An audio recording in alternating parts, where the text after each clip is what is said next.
अभी गर्मी शुरू ही हुई है और पाकिस्तान रोने लगा है। पानी नहीं मिल रहा तो उसके लिए अपने अब्बा यूनाइटेड नेशंस के पास फॉर्मल रिक्वेस्ट कर रहा है। पानी क्यों नहीं मिल रहा? क्योंकि ऑपरेशन सिंदूर के दौरान जो एक हिस्टोरिक डिसीजन लिया गया कि इंडस वाटर ट्रीटी को सस्पेंड कर दिया जाएगा, वो सस्पेंशन आज भी चल रहा है। वो मीडिया में नहीं आ रहा हो, बात नहीं हो रही हो, पर उसका लॉन्ग टर्म प्रभाव क्या है पाकिस्तान पे, ये एक एंगल है। दूसरी तरफ सडनली नेपाल में जब नई सरकार आई है तो उसने कुछ डिसीजंस लिए जिसके बदले में भारत सरकार ने कुछ रिस्ट्रिक्शंस डाल दी हैं कि पेट्रोल डीजल, जो नेपाल का एक बहुत ओपन पोरस बॉर्डर है, वो यहाँ पे आके भरवा लेते थे क्योंकि सस्ता पड़ता था, उसको रिस्ट्रिक्ट कर दिया गया है। 50 रुपया 100 रुपया से आगे नहीं बेच रहे। तो नेपाल ने भी कुछ ट्रेड को लेके स्टेप्स लिए हैं। तो ये नेपाल सिचुएशन क्या हो रही है, ये दोनों पहलू आज पाकिस्तान और नेपाल डिस्कस करेंगे। और हमारे साथ पहली बार जुड़ रहे हैं major general Anuj Mathur ji. Thank you sir for joining. जय हिंद, जय हिंद। Thank you sir. सर, जो ये हिस्टोरिक डिसीजन लिया था इंडस वाटर सस्पेंड करने का, जो ना कारगिल वॉर में हुआ ना 1971 में हुआ सर, और उस समय लोगों ने कहा ऑपरेशन सिंदूर कंटिन्यू कर रहा है, नहीं कर रहा, अब उसका परिणाम आ रहा है।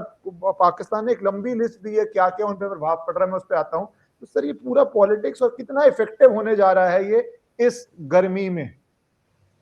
देखिए, सबसे पहली चीज तो मैं आधा मिनट इंडस वाटर ट्रीटी है क्या इसके ऊपर निकालना चाहूंगा। देखिए, ये जो सिंधु का जो जल एक उनका जो प्रोसेस है, जो सिस्टम है, रिवर सिस्टम, उस रिवर सिस्टम में 6 महत्वपूर्ण नदियां हैं।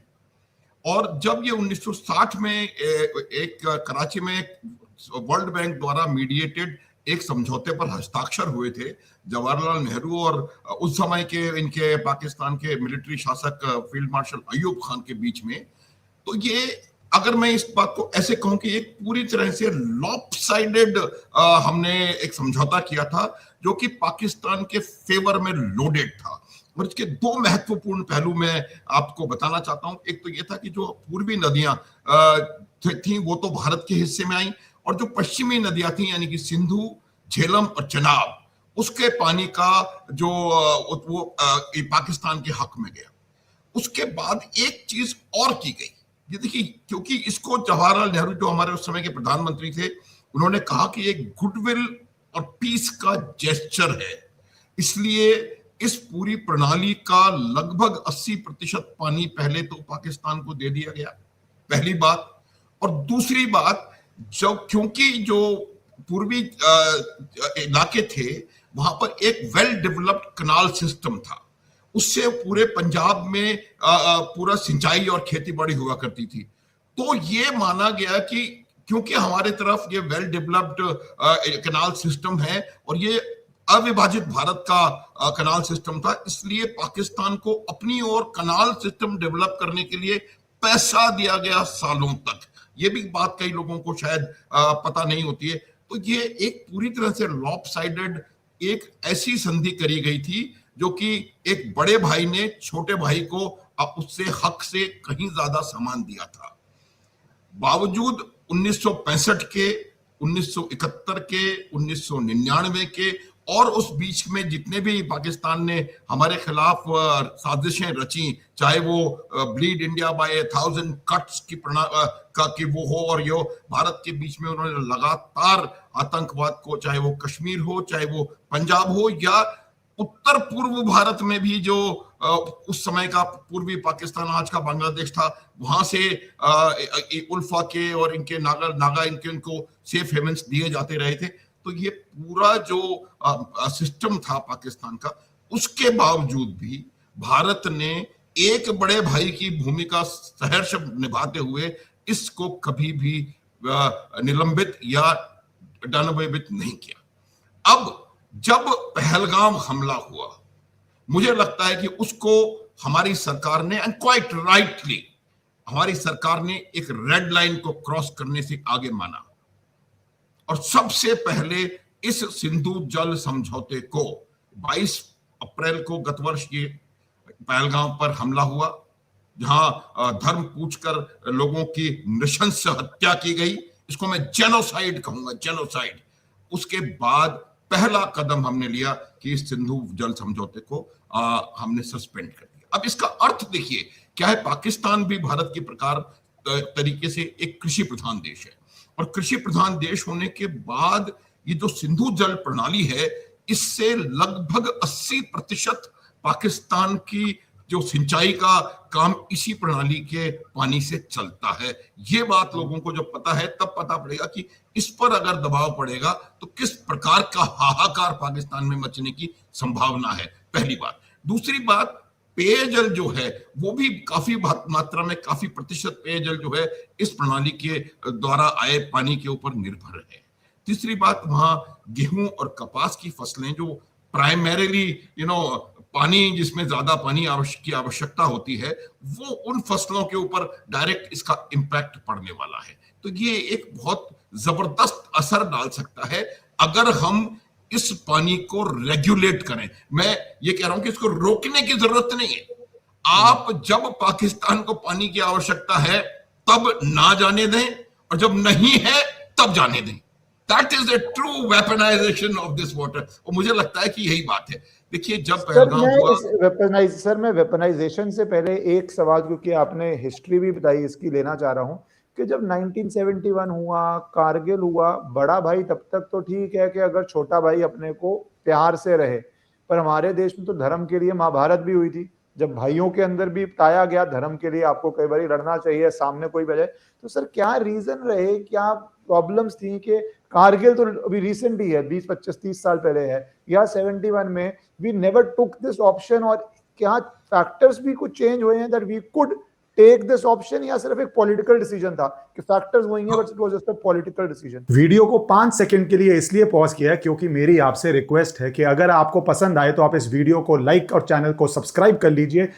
नहीं, देखिए मैं आपको एक बात बताऊं कि कभी भी हमको पता था, ये बात नहीं है कि हम इसको जानते नहीं थे कि हम सिंधु जल समझौते को निरस्त करके क्या हासिल कर सकते हैं, लेकिन फिर भी हमने कभी भी, पहली बात, किसी भी युद्ध को इनिशिएट नहीं किया। दूसरी बात, कभी भी हमने आर्थिक रूप से पाकिस्तान के ऊपर, चाहे वो कितना भी भारत को परेशान करता रहे, हमने आर्थिक रूप से उसके ऊपर प्रहार कभी नहीं किया। लेकिन अब जो हालात हैं वो बिल्कुल भिन्न है। और भिन्न क्यों है मैं बताता हूं। देखिए आज का जो वॉरफेयर है वो इनफैक्ट हमेशा से ऐसा होता था, लेकिन आज का वॉरफेयर ज्यादा प्रोनाउंस्ड है इस मामले में कि 3 फ्रंट्स पे ये साइमल्टेनियसली युद्ध लड़े जाते हैं। पहला फ्रंट है इकोनॉमिक फ्रंट। आप देखिए, मैं उदाहरण ले लेता हूं अभी ईरान का ही। आप देखिए अमेरिका और ईरान के बीच में युद्ध चल रहा है, 80,000 सैंक्शंस लगाए हुए हैं ईरान के ऊपर अमेरिका ने। वो क्यों? क्योंकि वो economic warfare portion segment of this war वो है, लगातार उनके ऊपर आर्थिक रूप से दबाव बना करके रखना। और ये तो हमने कभी भी ये नहीं चाहा कि जो भी अगर वो हमारे ऊपर हमला कर रहा है तो हम उसी हमले का उसी प्रकार से जवाब देंगे, उसको सबक सिखाएंगे, एंड दैट इज इट। अगर हम चाहते तो कुछ भी कर सकते थे। 1971 में आप देखिए, आपके पास 93,000 उनके प्रिजनर्स ऑफ वॉर आपके पास थे, जिसमें 2 लेफ्टिनेंट जनरल, पता नहीं कितने, और जनरल ऑफिसर, ब्रिगेडियर, सब मिला करके। उसके अलावा 13,000 वर्ग किलोमीटर हमने जमीन जीती थी। उसके अलावा पूरे पूर्वी पाकिस्तान को हमने लिबरेट करवाया था। बावजूद उसके हमने ये नहीं प्रयास किया कि चाहे 15-20 किलोमीटर जमीन कहीं से हम बचा करके रख लें। अपनी जो सिलीगुड़ी कॉरिडोर है उसी को 50 किलोमीटर चौड़ा हम कर सकते थे अगर चाहते, लेकिन ये भारत का काम करने का तरीका नहीं है, ये मेरा मानना है। और ये हमारे इतिहास में है। आप देखें रामायण में भी जो महाराजा पुरुषोत्तम राम ने किया कि आप गए लंका, अपना काम किया, लंकापति को हराया और फिर लंका का राजकाज विभीषण को सौंप करके आ गए। उसी प्रकार से बांग्लादेश को हमने लिबरेट करवाया, और जिस हालत में था यूं का त्यों हमने उस बांग्लादेश को उनको दे दिया। तो ये हमारी एक ऐतिहासिक परंपरा रही इस प्रकार की कि हम किसी भी कोई भी चीज जो कि उनको परेशान, क्योंकि वो हमारा मकसद नहीं था। अब क्या बदलाव हुआ है? अब बदलाव ये हुआ है कि उन्होंने इस प्रकार की हरकतें बहुत ज्यादा करने की, और ये जो किया उसके 7 दिन पहले आप मुनीर का जो भाषण है उसको अगर रिकलेक्ट करें, उसने बिल्कुल साफ कहा था कि हिंदू मुसलमान एक नहीं है। वो अलग हैं, वो टू नेशन थ्योरी, पता नहीं क्या क्या वो बातें कर रहे थे।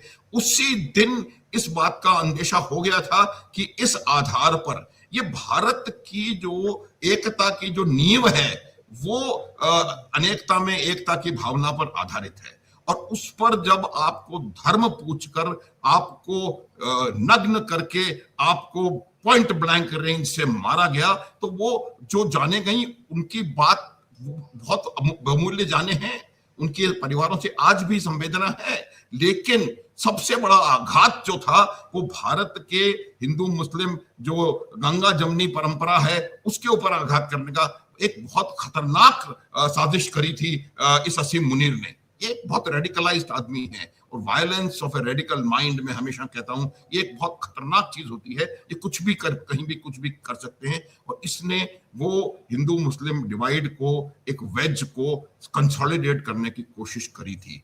इसलिए हमने कोई भी चीज ऐसी नहीं छोड़ी। ये निर्णय लिया आपके सशक्त नेतृत्व ने कि हम एक ग्रेजुएटेड रिस्पॉन्स देंगे जो कि कोर्सिव डिप्लोमेसी के आधार पर होगा। और उसी में पहला काम हमने सिंधु जल समझौते को उसमें भी निरस्त नहीं किया, इसको हमने स्थगित कर दिया, हेल्ड इन अबेंस। सर जब आप हाँ। जब वेपनाइजेशन की बात कर रहे हैं तो मैं उस पर आना चाहूंगा, क्योंकि जो पाकिस्तान कंप्लेंट दे रहा है वो कह रहा है पहली बात कि बहुत ज्यादा इसके हमारे ऊपर ह्यूमैनिटेरियन कॉन्सिक्वेंसेस होने वाले हैं, तुम खुद टेरर अटैक करो धर्म पूछ पूछ के, उसका ह्यूमैनिटेरियन नहीं होता। दूसरा वो बोलता है वाटर शॉर्टेज हो रही है तो पीने के पानी तक की कमी पड़ जाएगी। तीसरा वो कह रहे हैं कि एग्रीकल्चर पूरा तबाह हो जाएगा। So they have gone to UN and they will keep raising it, जैसे जैसे गर्मी बढ़ेगी वो उनकी जो फरियाद है, रिक्वेस्ट है, रोना है, जो भी आप उसको शब्द को कहें, वो बढ़ेगा। तो भारत किस वे में सर स्ट्रेटेजिकली इसको वेपनाइज कर रहा है, क्या 2-3 तरह से कर सकता है इस अपनी डोमिनेंट पोजीशन को? हाँ, देखिए मैं आपको एक बात बताऊं, let us drop that word weaponise, क्योंकि भारत वेपनाइज में क्योंकि मैं समझाने का प्रयास कर रहा था, इसलिए हम अभी भी हथियार के रूप में इसको नहीं प्रयोग में ला रहे हैं। ये एक उनको सबक देने की जरूरत है, उसके लिए उसकी तरह से हम इसको प्रयोग में ला रहे हैं। और अब आप देखिए कि हमने पिछले 70-80 साल से अपने खुद के लोगों का हक छीनकर, ये प्रश्न मेरे से अक्सर पूछा गया कश्मीर में, मैंने 18 साल कश्मीर में निकाले हैं, कश्मीर में मेरे से प्रश्न अक्सर पूछा गया कि भाई हम आपका हिस्सा हैं, हम मानते हैं, लेकिन आप हमें इस प्रश्न का उत्तर दीजिए कि हमारे क्षेत्र से गुजरने वाली 3 नदियों का पानी तो आपने पाकिस्तान को दे दिया और आप कहते हैं कि आप हम आपके हैं, हम मानते हैं हम आपके हैं, लेकिन उसका जवाब आप हमें कहीं ना। तो मेरा कहने का अर्थ यह है कि हमने अपने लोगों का हक मार के पाकिस्तान की मदद करी और उस मदद को हमने 7 दशक तक जारी रखा। अब कोई हमारे ऊपर बाध्यता नहीं है और हम उस मदद को अब करने के लिए तैयार नहीं हैं। बात बिल्कुल साफ है। प्रधानमंत्री का 10 मई का या 11 का 10 मई का जो पिछले वर्ष का भाषण था, उसे अगर आप याद कर लें तो उन्होंने साफ कहा था कि टेरर और टॉक्स एक साथ नहीं होंगे, और दूसरा सेंटेंस था खून और पानी भी एक साथ नहीं बहेगा। और ये निश्चित मान लीजिए आप कि अब खून और पानी एक साथ नहीं बहेगा। बातचीत अगर होगी तो सिर्फ और सिर्फ आतंकवाद और पीओजेके के मुद्दे पर होगी, और ऑपरेशन सिंदूर खत्म नहीं हुआ है। ये बात बिल्कुल क्लियर कर दी थी और ये बात आज भी वहीं के वहीं है। तो मेरा ये मानना है कि अब पाकिस्तान को इस सस्पेंशन के लिए तैयार रहने की जरूरत है। और इतना बड़ा देश है, न केवल हम, उन्होंने अफगानिस्तान से भी इतने अपने संबंध खराब कर रखे हैं कि जो अफगानिस्तान से नदी वो पाकिस्तान में आ रही है और उसका पानी बह रहा है, वहां अफगानिस्तान भी कह रहा है कि हम भी पानी रोकेंगे। तो ये जब आपको आपकी जो आपका हक है उससे कई गुना ज्यादा सामान दिया हो, उसके बावजूद आपका ये पूरे जीवन, मैं यूं कह रहा हूं कि अगर ये बात किसी और देश ने भारत के साथ की होती तो भारत जीवन पर्यंत उसका एहसानमंद रहता। 80% पूरी प्रणाली का पानी, 80%, जबकि हम अपर रिपेरेंस हैं, हम ऊपर हैं।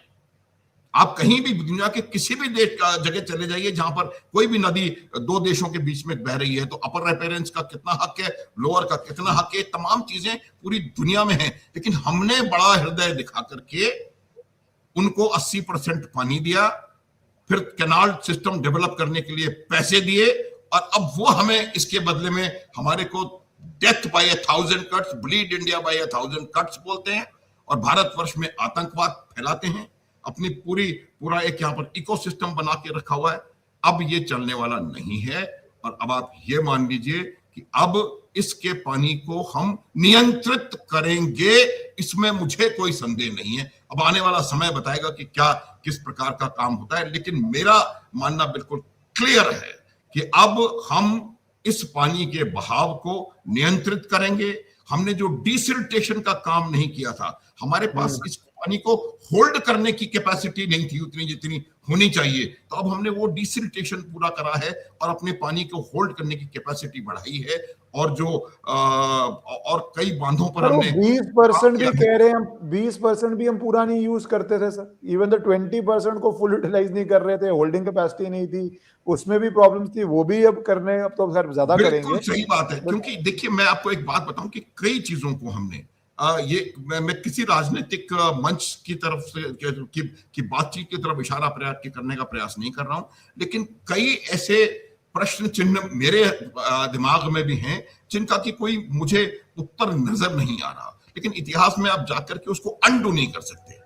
क्यों हम यूएन में गए 47-48 में, अनडू नहीं कर सकते। गए, उस समय के नेतृत्व का निर्णय था, सही गलत क्या वजह थी क्या नहीं थी उसको छोड़ दे, अनडू नहीं कर सकते। लेकिन ये भी वह एक तरीका रहा कि जो हमारे को एप्लीकेबल था, क्योंकि जितना भी इन्वेस्टमेंट हमारे राष्ट्र के सिरमौर जम्मू कश्मीर में हुआ, उस इन्वेस्टमेंट का सही यूटिलाइजेशन, सही आवाम के लिए उसको प्रयोग में नहीं लाया गया। मेरे को लगता है पिछले 10-12 साल को छोड़ने के बाद तो ये वजह रही कि अगर कोई ऐसी स्कीम्स थी भी तो उनको पूरी तरह से सुचारू तरीके से उनको इंप्लीमेंट करने में हम नाकामयाब रहे। अब वो चीजों को दुरुस्त किया जा रहा है, हम वाटर होल्डिंग कैपेसिटी बढ़ा रहे हैं, हम डिसिल्टिंग का काम मुझे लगता है लगभग पूरा हो चुका है, उससे नदियों में पानी रिटेन करने की हमारी जो है कैपेसिटी वो बढ़ गई है निश्चित रूप से। और अब हम सिंधु नदी के पानी को नियंत्रित करेंगे।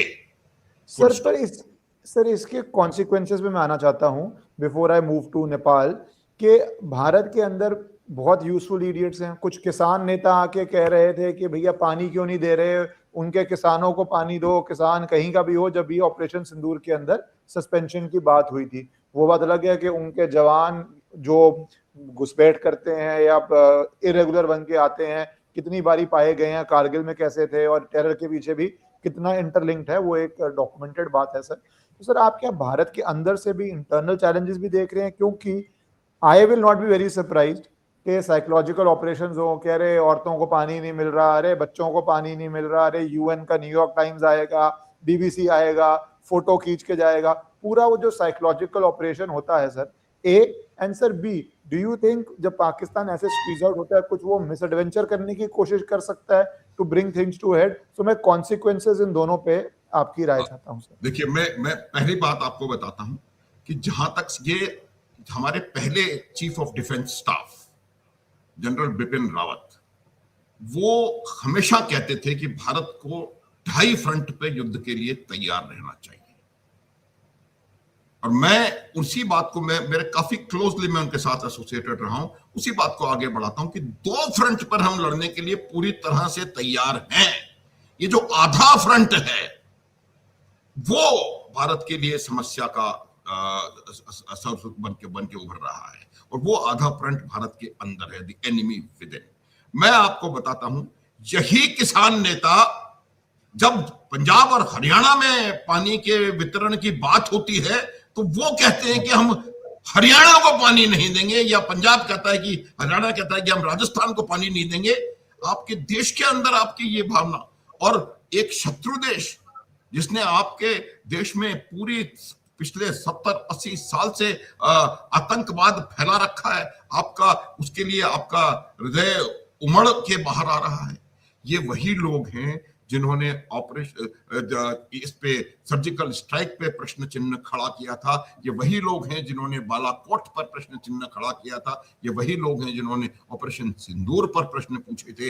ये वही लोग हैं जिनका कि एक पूर्व मुख्यमंत्री कहता है कि हम तो पहले दिन ही ऑपरेशन सिंदूर में मार खा गए थे। तो मेरा ये मानना है कि इन लोगों को ये समझने की आवश्यकता है कि हम कुछ नहीं चाहते, हम उनके हिस्से का पानी नहीं रोकेंगे, हालांकि वो उनके हिस्से का नहीं है। हमने जो आपका पानी उनको दिया, आपका हिस्सा काट करके, उसको भी हम नहीं रोकेंगे, बशर्ते पाकिस्तान हमें यह कह दे कि आज के बाद मैं आतंकवाद भारत में नहीं फैलाऊंगा। न केवल कह दे बल्कि कर दे। तो मैं उन तमाम जो किसान नेता हैं या कोई भी हैं या अरुंधति राय हैं या कोई भी जितने भी लोग हैं जिनकी अपनी अपनी राय है, उन सब की बात मान ली जाएगी और उनको जो पानी देना है वो देंगे। लेकिन मुझे लगता है नेतृत्व बहुत सशक्त है और निर्णय एक सही लिया हुआ है। और अब हमने रावी सतलुज ब्यास का पानी अपना पूरा, जिस प्रकार से हमें 70 साल पहले उसका प्रयोग करना चाहिए था, वैसा प्रयोग आज कर रहे हैं। और आने वाले समय में बाकी तीनों नदियों का पानी भी, जो हमारा हक का पानी है, हम उसको लेंगे। उसके लिए ये जो बाकी लोग जो कुछ भी कहते रहे, इनको आईना इसी प्रकार से दिखाया जाना चाहिए। और वो जो क्लिप है पहलगाम का, बैसरन घाटी का, जहां महिलाएं कह रही हैं, न्यूली वेड विमेन, कि मेरे पति को बचा लो, ये कर दो, वो कर दो, पैंटें उतार उतार के आपको मारा गया पॉइंट ब्लैंक रेंज से, उसका जवाब जब कोई भी दे देगा, उसको छूट है कि वो इसके खिलाफ जो भी बात करना चाहता है करे।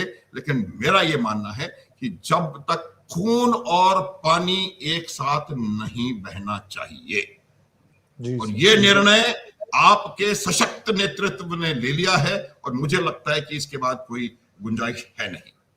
सर एक चीज और, क्योंकि अभी बीच में पाकिस्तान ने अपने आप को रीइन्वेंट करने की कोशिश की, जैसे भी करी कि मैं ईरान की पीस टॉक्स कर रहा हूं, पर ईरान ने अब उनको कह दिया, स्टेट मीडिया ने, कि डबल गेम खेल रहा है। ईरान का फॉरेन मिनिस्टर पाकिस्तान छोड़ के भी चला गया है, वो रशिया चले गए हैं।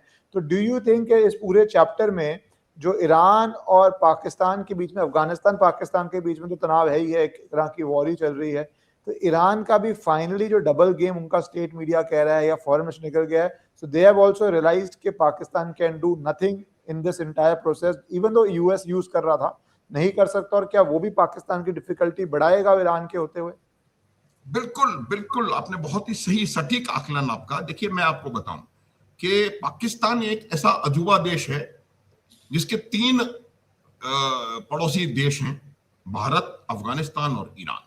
तीनों के साथ उसके रिश्ते खराब है। पिछले वर्ष अगर आपको याद हो तो ईरान और पाकिस्तान के बीच में मिसाइलों का एक्सचेंज हुआ है। एक चीज और याद दिला दूं मैं आपको कि जब जून 2025 में अमेरिका ने अकारण ईरान के ऊपर B-2 बॉम्बर से हमले किए, जिस दिन वो हमले शुरू हुए, जब वो हमले जारी थे, पाकिस्तान का असीम मुनीर डोनाल्ड ट्रंप के कदमों में बैठा हुआ था। 6 दिन अमेरिका में रहा है। ये चीजें हैं जो कि आप क्या सोच रहे हैं कि ईरान की जो हायरार्की है, जो इतने हजारों वर्षों पुरानी सभ्यता है, उसको ये चीज नजर नहीं आ रही है? ईरान को शुरू से आखिर तक कहीं भी पाकिस्तान के ऊपर भरोसा नहीं था। वो जो ट्रस्ट डेफिसिट है वो हमेशा से था। कई बार उन्होंने कहने का प्रयास किया कि हम पाकिस्तान नहीं जाएंगे, आपको पहले दौर के पहले भी बात हुई है। अब देखिए, आपने पाकिस्तान की बात करी, मैं आपको 2-3 चीजें क्लैरिफाई कर देता हूं। पाकिस्तान क्यों चाह रहा है? पाकिस्तान की एक आतंकवादी राष्ट्र के रूप में पूरे विश्व में पाकिस्तान कुख्यात है। उसामा बिन लादेन वहां मिला। पाकिस्तान के पूर्व राष्ट्रपति परवेज मुशर्रफ ने कहा था कि Osama bin Laden, al Zawahiri, Soleimani, ये लोग हमारे पाकिस्तान के हीरोज हैं। दुनिया का सबसे बड़ा आतंकवादी को पाकिस्तान का राष्ट्रपति कहता है कि वो हमारे यहाँ का हीरो है। तो उस इमेज को कहीं ना कहीं संभालने की कोशिश करी उन्होंने। दूसरी, वो एक खुली जंग में अफगानिस्तान के साथ लड़ रहे हैं। और जो देश खुद एक जंग में घुसा हुआ है वो दूसरी जंग को कैसे खत्म करवा सकता है? ये बात भी आप सोचिए कि ये सोचने की बात है। तीसरी बात, जिस प्रकार का वो बलोचिस्तान, खैबर पख्तूनख्वा, गिलगिट बाल्टिस्तान और पीओजे में वहां पर हालत चल रहे, वो इमेज उनकी थी। और चौथी और मेरे ख्याल से सबसे महत्वपूर्ण वजह यह है कि अमेरिका का जिस प्रकार से पिट्ठू पाकिस्तान है और जो एक सिक्योरिटी पैक्ट इन्होंने सऊदी अरब के साथ किया है, उसके चलते पाकिस्तान को इस बात का खतरा था कि पाकिस्तान को शायद ईरान के खिलाफ युद्ध में प्रयोग में लाया जाएगा। अब ये जो 13,000 सैनिक और 18 फाइटर जेट्स इन्होंने सऊदी अरब में भेजे, वो चींटियां मारने के लिए तो नहीं भेजे। सऊदी अरब क्या हुतीस को मारने के लिए वो नहीं भेजे, वो ईरान के खिलाफ काम आएंगे। ईरान देख रहा है, ये बात सब पता है ईरान को। तो यही मेरा मानना है कि पाकिस्तान ने सबसे बड़ा प्रयास ये किया था कि वो इसके बीच में इस्तेमाल में ना हो, क्योंकि अभी अमेरिका डिमांड करेगा कि हमारे को बेसिस हमारे को इस्तेमाल करने दो। आपने देखा कल या परसों वहां पर कोई आतंकवादी गतिविधि हुई है, सिस्तान बाल्टिस्तान का जो बलोचिस्तान का रीजन है वहां पर, और वहां पर ईरान ने 8 आतंकवादियों को खत्म कर दिया है। वो एक तरीके का शुरुआत है।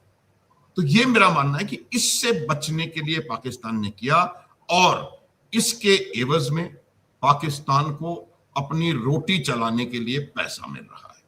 पाकिस्तान की अर्थव्यवस्था ऐसी है कि इधर से अगर आज भीख नहीं आई तो खाना नहीं बनेगा, उधर से भीख नहीं आई तो खाना नहीं बनेगा। तो ये बिल्कुल क्लियर है कि ये उन्होंने सिर्फ और सिर्फ पैसों के लिए किया। अमेरिका उनको एड्स दिलवाएगा IMF से, वर्ल्ड बैंक से, एशियन डेवलपमेंट बैंक से, यहां से वहां से, और सऊदी अरब ने ऑलरेडी 5 अरब डॉलर का लोन को रोल ओवर कर दिया और 3 अरब डॉलर का नया लोन दे दिया। उन्होंने वहां से लोन लिया और उसको UAE को वापस कर दिया। तो ये पाकिस्तान की जो अर्थव्यवस्था है वो डिक्टेट करवा रही है कि आज पाकिस्तान इस प्रकार से अपने आप को एस्टेब्लिश करने का प्रयास करे कि वो एक मीडिएटर या पीस प्रमोटर बन जाए। एक व्यक्ति, एक असीम मुनीर, जो कि फ्लोरिडा जाकर के, जो कि डोनाल्ड ट्रंप की खुद की स्टेट है, वहां जाकर के ऐसा खतरनाक स्टेटमेंट दे सकता है कि अगर पाकिस्तान के एग्जिस्टेंस पे खतरा आया तो I will take half the world with me, मतलब मैं आधी दुनिया तबाह कर दूंगा। और ऐसे आतंकवादी को आप शांति का दूत बता के आगे प्रमोट कर रहे हैं। तो ये मेरे को लगता है कि पाकिस्तान का एक बहुत असफल प्रयास अपने गंदे कपड़े धोने का था। प्रयास जरूर किया, लेकिन मुझे लगता नहीं है कि यह प्रयास सफल हो पाएगा।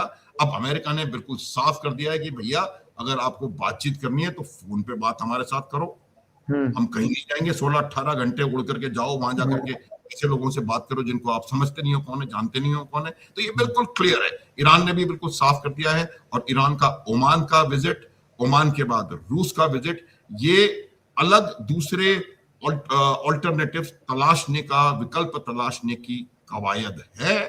एक बात मैं बताना चाहता हूं, क्योंकि इसकी वजह क्या हो रही है, कि वही ईरान है जो परसों तक कह रहा था कि किसी कीमत पे हम अमेरिका से बात नहीं करेंगे। इसकी वजह यह है कि जो ये ब्लॉकेड लगाया गया है, economic blockade American army navy के द्वारा, उससे सबसे ज्यादा असर ईरान पर पड़ा है। ईरान का 65 से 75% जो इनकम है, एक्सपोर्ट्स की इनकम, वो तेल और गैस से आती है। उस तेल और गैस का 90% सिर्फ चीन में जाता है। अब अगर आपका निर्यात तेल का होना बंद हो जाएगा या रुक जाएगा या रेस्ट्रिक्ट हो जाएगा, तो आपकी सबसे बड़ी समस्या ये होगी कि जो आप लाखों बैरल तेल रोज का बना रहे हो, उसको रखोगे कहां? उनके पास भंडारण की क्षमता बहुत सीमित है, और उस भंडारण की क्षमता सीमित होने की वजह से वो समय दूर नहीं जब उनको अपने तेल के उत्पादन में शुरुआत में कटौती करनी पड़ेगी, फिर कुछ कुओं को बंद करना पड़ेगा, क्योंकि बना करके रखेंगे कहां अगर वो बाहर नहीं जाएगा। सर, ईरान वाली यूएस सिचुएशन काफी कॉम्प्लिकेटेड है, उसको एक एनालाइज करने की जरूरत है। पर सर मैं थोड़ा भारत के कॉन्टेक्स्ट में एक नेपाल पे आना चाहता हूँ। हमें पता है किस तरह जब मोहम्मद यूनस बांग्लादेश में सत्ता में था, उसने वो ग्रेटर बांग्लादेश की बातें करी, उसने भारत के अगेंस्ट वहां पे हिंदुओं पे जो हमले हुए किस तरह हुए। पर जब सरकार बदली तो जो नए प्रधानमंत्री आए, even though he was also considered to be very conservative and could be anti India, पर उनका पोस्ट आता है कि पाकिस्तान ने 1971 में मैसेकर किया, पाकिस्तान ने जेनोसाइड किया, पाकिस्तान ने किस तरह बांग्लादेशियों के ऊपर हमला किया था। तो लगा कि भारत ने जो भी बिहाइंड द सीन्स किया है वो ठीक दिशा में चीजें आ गई हैं आफ्टर द पर्सन कमिंग। पर नेपाल में सडनली एक छोटी सी शुरुआत है मे बी, बट ये हुई कि जो नई सरकार आई है उसने पहले डिसाइड किया कि जो बॉर्डर है उसके ऊपर स्ट्रिक्टली कस्टम और गुड्स का रोल कर दें। लोगों की बोल रहे हैं ट्रेडर्स की तलाशी हो रही है, उन पे टैक्सेस लगाए जा रहे हैं। भारत सरकार ने भी कुछ एक बहुत स्ट्रॉन्ग मूव्स नहीं बोलूंगा, बट एक चिंताजनक सिचुएशन देख के तो भारत सरकार ने बोला कि भैया जो तुम पेट्रोल यहाँ से डलवाते हो, यहाँ से डीजल लेते हो, उस पे एक तरह की रोक लगा दी कि 50-100 रुपए से ऊपर का नहीं देंगे, टैंकर कनस्तर भर के तुम ले जाते हो नहीं देंगे। तो ये स्मॉल स्मॉल इकोनॉमिक चीजें जो शुरू हो गई हैं सर।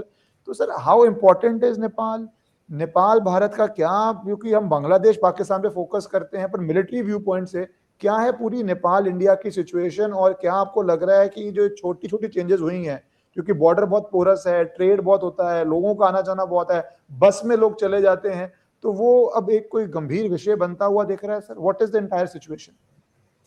देखिए, मैं आपको एक बात बताऊं, अगर आप मुझे इजाजत दें तो माफी से थोड़ा सा मैं आपके साथ डिसएग्री करूंगा कि पाकिस्तान नेपाल में नई सरकार आई। मुझे लगता है ये नई सरकार आई नहीं है, ये नई सरकार लाई गई, जो कि देखिए बांग्लादेश में क्या हुआ था, बांग्लादेश में भी नई सरकार को लाया गया था। ये एक बहुत डीप रूटेड कॉन्स्पिरेसी है। ये बांग्लादेश ही नहीं है, ये श्रीलंका में जो हुआ, मालदीव में जो हुआ, ये भारत के नेबरहुड में चारों ओर इस प्रकार की जो हरकतें हो रही हैं, जियोपॉलिटिकल गेम्स खेले जा रहे हैं, उसकी वजह एकमात्र यही है कि अमेरिका को अपने भविष्य में अपने जो कंपेटिटर्स या यूं कहें जो उनको चैलेंज करने वाले देश हैं जो नजर आ रहे हैं, और वो उनको आगे बढ़ने देने से पहले निप इन द बर्ड उनको रोकना चाहते हैं, उनके प्रोग्रेस को डिटर करना चाहते हैं। यही वजह थी। देखिए, ये जो बातें पूरी होती हैं, थोड़ा इसको कनेक्ट करूंगा सिंदूर से भी आगे जाकर के अगर समय में बचा तो, लेकिन मैं ये बताना चाह रहा हूं कि नेपाल में जो हो रहा है उसकी वजह कुछ और है। एक दो चीजें हमें समझने की आवश्यकता है। 1950 का जो हमारा समझौता है, उसके पहले जो समझौते हुए हैं उनके अंदर में जाना नहीं चाहता। जो 1816 में ट्रीटी हुई, बॉर्डर बना, ये बना, वो बना, 1950 का समझौता है। भारत और नेपाल का रोटी बेटी का रिश्ता है। भारत और नेपाल दुनिया के केवल मात्र दो हिंदू राष्ट्र हैं। नेपाल लगभग पूरी तरह हिंदू राष्ट्र है और भारत एक सेक्युलर हिंदू राष्ट्र, हिंदू मेजॉरिटी राष्ट्र है। उसके अलावा ये सारा खेल क्यों शुरू हुआ? ये भारत का एक बहुत अच्छा मित्र था, इसीलिए कोई हमारा बाउंड्री थी ही नहीं। नेपाल के सोल्जर्स, आप मुझे बताएं कि एक देश का सैनिक दूसरे देश के लिए जाकर के क्यों लड़ेगा? आज भी भारत की सेना में नेपाली सोल्जर्स लड़ रहे हैं भारत के लिए, and I can guarantee you they are best of the soldiers. आज भी अरबों रुपए का पेंशन बिल है जो कि नेपाल में पेंशन डिस्बर्समेंट हिंदुस्तान करता है। तो उस प्रकार के रिश्ते थे। अब ये जो रिश्ता था, इसकी एक और वजह थी। जब चीन ने तिब्बत पर हाथ डाला तो आप हमारे लिए ये बिल्कुल साफ हो गया था कि अब अगला चीन का जो विस्तार के जो श्रेणी में कौन आने वाला है। इसीलिए हमारे रिश्ते नेपाल के साथ जो थे वो बने हुए थे। ये अभी नहीं खराब हुए। मैं आपको अगर इतिहास पूरा बताऊंगा तो ये 1979 से रिश्तों में खटास आनी शुरू हुई है। 1989 में और ज्यादा इसमें परेशानी हुई, और अब 2025 में जाकर के जब वो नक्शे का लिपुलेख का और काला पानी वाला उस इलाके का नक्शे का जब हमने लिपुलेख दर्रे तक सड़क बनाई, तो उसके बाद वो उन्होंने एक ग्रेटर नेपाल का नक्शा इशू कर दिया। हालांकि वो बाद में सेटल हो गया था, लेकिन आज भी ये जो व्यक्ति है जो प्रधानमंत्री बना है इनका, जेन जी और व्हाटएवर यू कॉल इट, वो अभी भी उसके कई फोटोग्राफ्स हैं ग्रेटर नेपाल के नक्शे के साथ। तो ये तमाम चीजें थोड़ी बहुत उठ करके आई। आप देखिए कि ईरान की अर्थव्यवस्था का आधार भारतीय बिजनेसमैन जो कि वहां बिजनेस कर रहे हैं। ईरान की अर्थव्यवस्था काफी से ज्यादा भारत के ऊपर निर्भर है। ईरान एक लैंडलॉक्ड कंट्री है जिसके 3 तरफ भारत है। एक तरफ पहाड़ी है, कहने को तो चीन है लेकिन वो माउंट एवरेस्ट है, हिमालय है। वहां से अगर उनको जाकर के और कहीं कहीं जाकर के समुद्र ढूंढना पड़ेगा तो नेपाल भी इस बात को समझता है कि वो पूरी तरह से भारत पर निर्भर हैं, पूरी तरह से। और भारत ने नेपाल को भी, हर देश को भारत ने एक बड़े भाई की तरह आज भी आपको मैं बताता हूं, भारत ने श्रीलंका को, भारत ने बांग्लादेश को, जब पूरे दुनिया में तेल की त्राही मची हुई है, भारत ने बांग्लादेश को, श्रीलंका को, मालदीव को तेल दिया है इन दिनों में, अप्रैल के महीने में, मार्च के महीने में। तो ये जो हमारी जो पॉलिसी है और जो हमारी ताकत है, वो ताकत अब वहां पर ये क्यों किया जा रहा है? वो इसलिए किया जा रहा है कि वो किसी प्रकार से भारत से नेपाल के जो रिश्ते सुधर रहे हैं उनको किसी प्रकार से खराब करा जाए, ताकि एंटी इंडिया सेंटिमेंट को वहां पर स्थिर बनाया जा सके। आप वहां पर जाके देखिए, जो तराई रीजन है नेपाल का, जो भारत से बॉर्डर लगता है, वहां पर किस प्रकार से एक समुदाय विशेष के लोगों का मशरूमिंग हुआ है, वहां पर किस प्रकार से उनके कई एजुकेशनल इंस्टीट्यूट और रिलीजियस प्लेसेस वहां पर आकर के एक सीरीज में बन गई हैं, चाहे वो उत्तर प्रदेश का बॉर्डर हो, चाहे वो बिहार का बॉर्डर हो। वो सब चीजें एक सोची समझी साजिश के तहत हैं। ये जो आतंकवादियों का एक पॉपुलर रूट जो है वो वाया नेपाल हुआ है भारत के अंदर आने का। तो मेरा ये मानना है कि ये एक बहुत बड़े उसका हिस्सा है स्ट्रेटजी का, जिसको कि शायद अमेरिका का जो डीप स्टेट है उसका भी इसमें कहीं ना कहीं इन्वॉल्वमेंट हो सकता है। और हो सकता क्या है, मैं कह सकता हूं है, इसका विरोध नेपाल के अंदर होना शुरू हो गया। अब थोड़ा बहुत ये चीजें थी, अब थोड़ी नियम है उसको सख्ती से लागू कर रहे हैं। मुझे लगता है हमें भी उसको ओवर हाइप नहीं करना चाहिए। अगर उनका नियम है कि भाई यहां पर आपकी गाड़ी चेक होगी जो आज से 25 साल पहले से नहीं चेक हो रही है, तो इसका मतलब ये नहीं है कि अब नहीं हो सकती। उस चीज को ओवर रिएक्ट करने की आवश्यकता नहीं है। लेकिन जो टैरिफ लगाया जा रहा है, ये टैरिफ वॉर जो है, ये अमेरिका का अस्त्र है और वो अस्त्र अमेरिका में ही बैकफायर कर चुका है। और ये अस्त्र नेपाल को वो यहां भारत के खिलाफ प्रयोग करने के लिए उकसा रहे हैं और वो यहां पर भी बैकफायर होगा। इसका इकोनॉमिक बैकलैश नेपाल में बहुत ज्यादा होगा, इसमें कोई संदेह नहीं होना चाहिए। और नेपाल के अंदर ऑलरेडी इसके खिलाफ प्रदर्शन होने शुरू हो गए हैं। तो मेरा यह मानना है कि बातचीत के द्वारा एक अच्छे पड़ोसी का हम धर्म निभाएं और एक अच्छा हिंदू राष्ट्र हमारे साथ, जो हमारा अभी तक का हमारा 1950 का जो शांति का समझौता है, उसको हम आगे कायम करें। और ये मुझे लगता है होगा।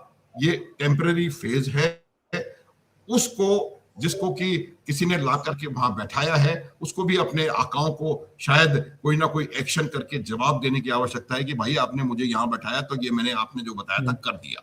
तो मेरे को ये लगता है कि ये एक टेम्पररी फेज, मेरा मानना है टेम्पररी फेज है। और बातचीत के जरिए, और ये वहां के लोग उनको ये करने पर मजबूर करेंगे। नेपाल के लोग बहुत अच्छे सनातनी हैं।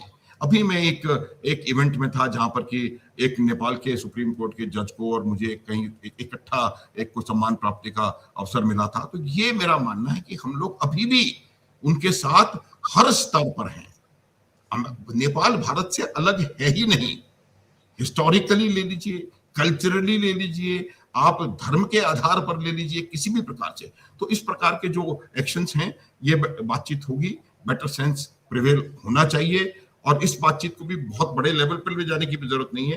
ये चीज कहीं छोटे लेवल के ऊपर इसको किया जा सकता है। उनका उद्देश्य ये है, आज नेपाल भी एक कुछ अर्थव्यवस्था की खराबी के दौर से गुजर रहा है। तो हो सकता है कि उसके जो करंट डिस्पेंसेशन है, उनको लग रहा है कि ये एक अच्छा राजस्व बनाने का एक जरिया हो सकता है कि अगर आप 100 रुपए से अधिक वाली हर चीज पर टैरिफ लगा दें, क्योंकि सामान तो आएगा ही आएगा। और कहीं से आ ही नहीं सकता, वो पूरी तरह से भारत पर डिपेंडेंट है। लेकिन मेरा ये मानना है कि भारत को इस पर, जैसा कि अभी तक किसी सरकार का, प्रधानमंत्री है, किसी का कोई स्टेटमेंट अभी तक नहीं आया है, इसको हमें ओवर हाइप करने की जरूरत नहीं है। ये एक इशू है जिसको मेरा मानना है कि हम बातचीत के जरिए आसानी से सुलझा सकते हैं, और वो सुलझेगा। इनके अपने ऊपर वहां पर दबाव इनके ऊपर पड़ेगा, और मुझे लगता है कि ये समस्या आने वाले कुछ दिनों, महीनों में पूरी तरह से रिजॉल्व हो जाएगी। जी सर, लेकिन क्योंकि एकदम जब नई सरकार आई है सर, तो जैसे अब आपने भी बताया कि कई बार ओवर रिएक्ट नहीं करना होता, बट एक थोड़ी सी नेगेटिव डेवलपमेंट है, तो देखने की तो जरूरत है कि नेगेटिव से वो एक और स्टेप्स ना बढ़ जाएं उस तरफ, और चीजें सामान्य होगा। थोड़ा बहुत इकोनॉमिक ऊपर नीचे तो देशों में चलता रहता है, उनकी अपनी प्रायोरिटीज भी हैं, but it should not go out of hand with statements like और थिंग्स जिस तरह की सुनने बातें आ रही हैं। आई एम श्योर सरकार भी उस पर वॉच रख रही है और काउंटर मेजर्स ले ही रही है। हाँ, बिल्कुल बिल्कुल, आप बिल्कुल ठीक कह रहे हैं। और बिल्कुल सरकार को पूरी तरह से पता है, इसके रेपरकशंस भी पता हैं, और मुझे लगता है कि हम आश्वस्त हैं कि इस समस्या का समाधान निकल के आ जाएगा। वो जो बॉर्डर वाली समस्या थी वो भी ठीक साफ हो गई है। देखिए, चीन ने नेपाल में इन्वेस्टमेंट किया है। चीन की एक फिलॉसफी मैं आपको बताता हूँ कि चीन इस बात को मानता है कि जो तिब्बत है वो हथेली का जो हथेली है, और उसकी जो 5 उंगलियां हैं, वो 5 उंगलियां लद्दाख, नेपाल, भूटान, सिक्किम और अरुणाचल प्रदेश है। और वो ये मानता है कि क्योंकि हथेली उसके पास है, इसलिए ये 5 उंगलियों पर उसका अधिकार है। और वो ये चाहता है, उसकी जो बेसिक आइडियोलॉजी थिंकिंग है कि वो इस पंजे की 5 उंगलियों को, इसीलिए वो अरुणाचल प्रदेश को अपना कहता है। लद्दाख पर उसने नाजायज कब्जा किया हुआ है, उसके कारण कुछ भी हो, उस पर कभी और मौका लगेगा तो मैं आपको पूरी तरह से, चाइना पे तो सर एक पूरा पॉडकास्ट ही करना पड़ेगा। पॉडकास्ट में वही कह रहा हूं मैं। लेकिन उसको वजह यही है कि अब इसी वजह से वो नेपाल में पूरा इंटरेस्ट दिखा रहा है, भूटान में वो अपना कर रहा है। लेकिन चाइना को भी पता है कि आज की तारीख में जियोपॉलिटिकल रियलिटी क्या है, और उसको रियलिटी को वो समझता है। और ये समस्या, मुझे लगता है, हम इसको आसानी से उसके पार पालेंगे। जी sir, thank you so much, आपने समय दी। और ये दोनों, पाकिस्तान का इंडस और यूएन जाना और उसके कॉन्सिक्वेंसेस, और नेपाल जो एक इमर्जिंग स्लाइट इशू शुरू हो रहा है, दोनों को पर्सपेक्टिव में डाला और अच्छी तरह सर सारे ऑडियंसेस के लिए समझाया। Thank you so much sir for your time. जय हिंद, जय भारत। जय हिंद सर।